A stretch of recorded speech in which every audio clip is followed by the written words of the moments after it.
Hello friends, this is Sri Shell. I am talking with you today about the semiconductor. Before knowing the semiconductor, we have to know energy band gap. Energy band gap, it is the gap between the valence band and the conduction band. This gap is known as a forbidden gap. Uh, what happens in the energy band gap?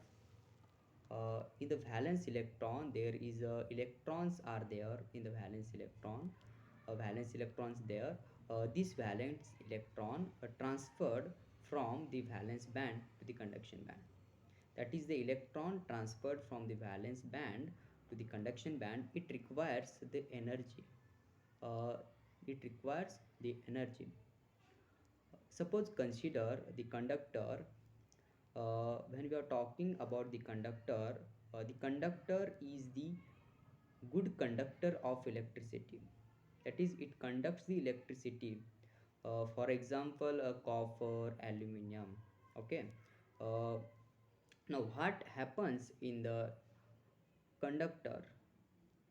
So, in the conductor, what happens? The gap between the valence band and the conduction band, it is a very less. That is, it is a zero, means it overlap the valence band and conduction band with each other. So for that, the energy required to transfer the electrons from the valence band to the conduction band, it is less. So the conduction of electricity in the conductor goes. When we are to talking about the insulator, the examples of the insulator is a ceramic and the mica. Now, talking about the insulator, in insulator, the energy band gap between the insulator is in the insulator it is very high. For that, what happens? The energy required to transfer the electrons from the valence band to the conduction band, it requires a very high energy.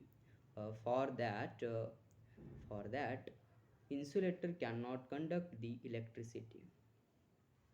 When we have to consider the semiconductor, the main point is semiconductor.